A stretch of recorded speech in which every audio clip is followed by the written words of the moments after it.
Lending and borrowing has been demonstrated probably the safest financial product in Web3, thanks to the over-collateralization. We're using Hyperbridge as a messaging system to allow you to deposit on Ethereum, borrow from Polkadot or borrow from Solana. How does Liquidations work? Liquidation? The launch team wishes you good luck and Godspeed.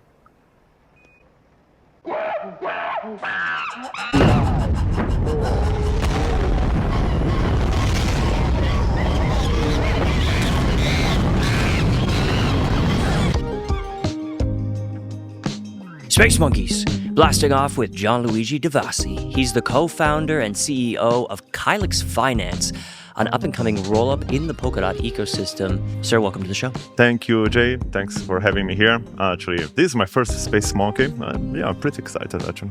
Well, on the show, we like to blast off into the unexplored frontiers of Web3. And you have a very unique product. This is kind of rare, right? Yeah. What I'm seeing mostly is DeFi products are tiny variations on something we've already seen before. Yeah. VCs come in, take a huge piece of the tokens, and then the DeFi product pumps TVL, and then we kind of never hear about it again. Yeah. What makes Kylix Finance different? Kylix Finance itself born from the same concept of Polkadot.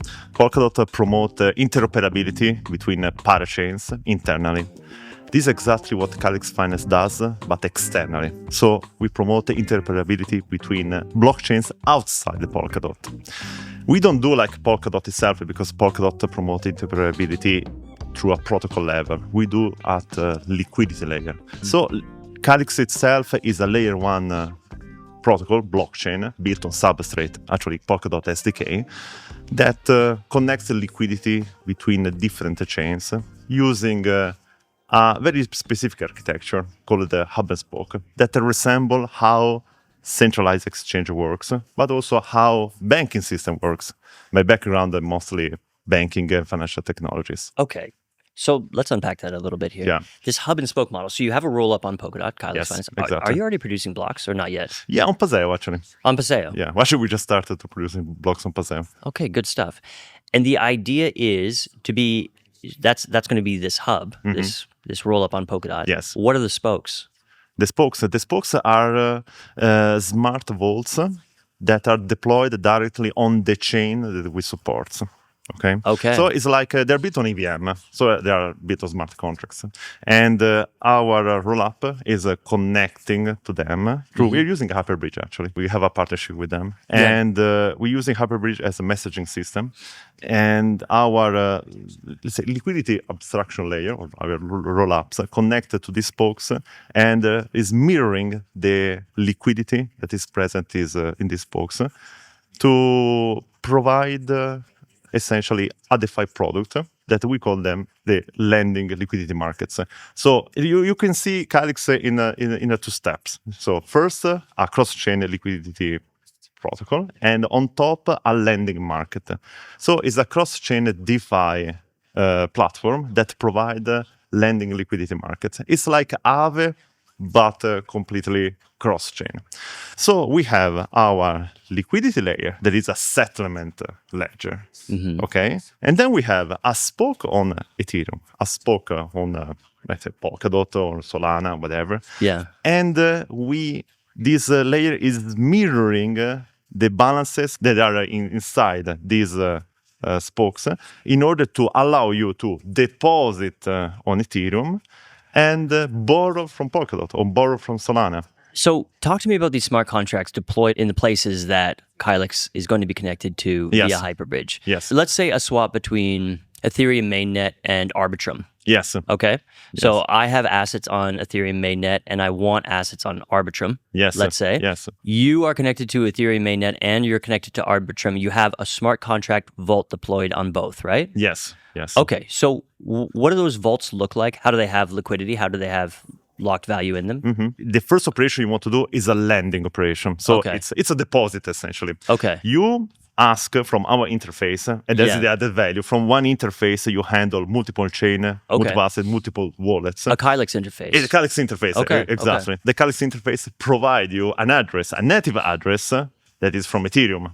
you know, Okay. that is taken directly from the spoke on the Ethereum vault. Yeah, Okay, yeah, got you. So essentially, you got this 100 and you make a deposit, and the deposit goes straight to the spoke. You know, the spoke registers the deposit and sends to our Kylix. I see. Yeah. Oh, this Mr. J made a deposit. Yeah. In our Ethereum liquidity market. Okay. Okay. Then now you want to do borrowing operation. Yeah. Our system is, of course, managing all the lending logic in order to allow you to borrow some, let's say, another asset, Arbitrum or Solana, so from the other spoke. So the system sends a message to the other spoke and tell to execute a transfer from the Solana spoke directly to your Solana wallet. Okay. So you interact when you do on-chain operation, you do directly with the spokes. Our system is orchestrating the lending logic so you can lend and borrow directly from native chains. Okay, so what would be a scenario where you think somebody would want to do this? Let's put it this way. You know, before in the past, you know, there was all Ethereum, mostly.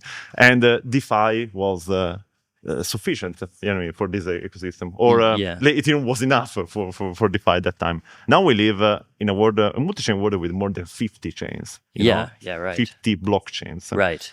And this means that users have also assets that are spread across different blockchains. Yeah.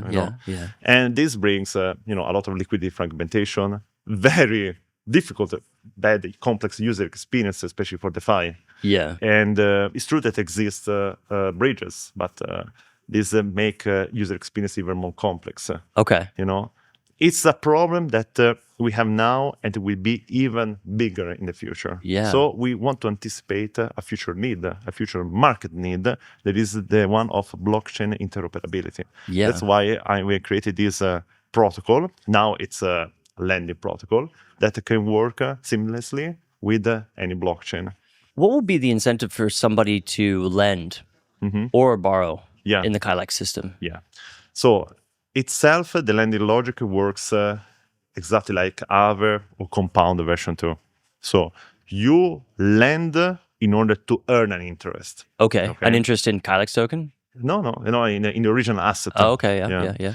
And on the other side, you can use your deposited asset as a collateral, you know, in order to borrow other assets. Sure. Why you do this? Generally, you borrow for the same reason you take a loan, because you need the liquidity without spending your assets. Sure, you know? Sure. The incentive, of course, in the case of borrowing, you need to pay an interest. You know. Yeah. This interest that you pay is the one that actually goes back also to the lenders. To the other side, To the other side. Okay. Exactly. Users, they want to have more capital efficiency, you know, on their asset rather than keep them idle on their wallets. And lending and borrowing has been demonstrated probably the safest financial product in Web3, thanks to the over-collateralization. Sure, yeah. And actually, a nice thing that we're doing now is we are creating mathematical models for what we call the collateral scoring. So you can create a collateral position based on different assets. That can be Bitcoin, Solana, Ethereum. But based on the quality of the asset you are using, essentially we give you a different borrowing capacity.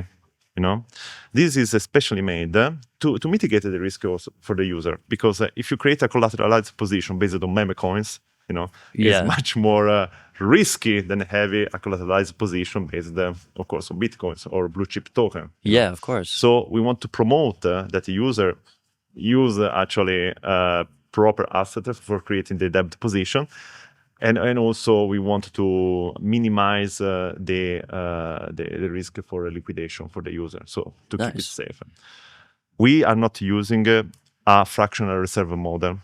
We are using a full reserve model. So all our collaterals essentially are kept in the platform. Sure. They're not rehypothecated. This is the term. Right. You're not creating new tickets for assets that don't exist, right? Exactly. Yeah. And we don't lend the collateral itself like many platforms do. Yeah. So this is to ensure that in the case of black swans or situation, or when we don't go into liquidation spirals, and we always have collaterals to cover the debt position of the users. Gotcha. Yeah. Okay, so I think I'm seeing this now, because generally these lending and borrowing protocols like Aave, they're isolated on a single L2 or a single chain or something like that. And that protocol is tasked with having to draw assets from these other ecosystems with the bridging risk. Exactly. And then you can have a healthy lending and borrowing market there. Exactly. Instead, you are using Polkadot and Hyperbridge to actually reach out to multiple sources of liquidity. Indeed. And people can lend and borrow on a common app. Yes. This is the idea. That's correct. How does liquidations work? Liquidation? Yeah, cross-chain liquidations, because there's like a delay, right? So like if the market starts crashing and liquidations are happening, I mean, we haven't seen exactly how efficient and fast Hyperbridge is in the wild. Yeah. But this cross-chain comes with latency and delays. So how do we deal with this? It works in 2 steps. Okay. First of all, we don't do a cross-chain liquidation. It goes internally through a liquidation marketplace. So the system itself allows user to participate as lenders and borrowers, but also as liquidators. Yeah. So there is a marketplace where that works kind of as an auction, where a user can bid in order to buy a piece of collateral for a discount at the market price at the moment of liquidation, in order to have an arbitrage opportunity. Yeah. So in the moment you say, Jay, you don't pay your loan that has been secured by Bitcoin. The platform take ownership of your Bitcoins, and they flush them into our collateral marketplace, where there is a sequence of bids, like an order book, where users are willing to buy your Bitcoin for a different level of discount. First, I matched the discount, the lower discount, of course, and then the higher one. In the moment all the bids are fulfilled, it means that the collateral has been liquidated. The loaner who lend the asset is repaid, and the liquidators have an asset discounted from the market price. So in this situation, the user actively participate in the liquidation of collaterals. This is what we want to achieve. The only catch is that there could not be enough bids to cover the liquidation of the collateral. Therefore, in this moment, we have to do an off-chain liquidation. Who does that? We are connecting with the different exchanges. Oh, you are? Okay. Yes, to do an off-chain liquidation. And now we are connecting with StellaSwap, and we are talking also with the Hydration to liquidate, of course, collaterals in off-chain. Gotcha. Why is it important that Kylix has its own rollup on Polkadot?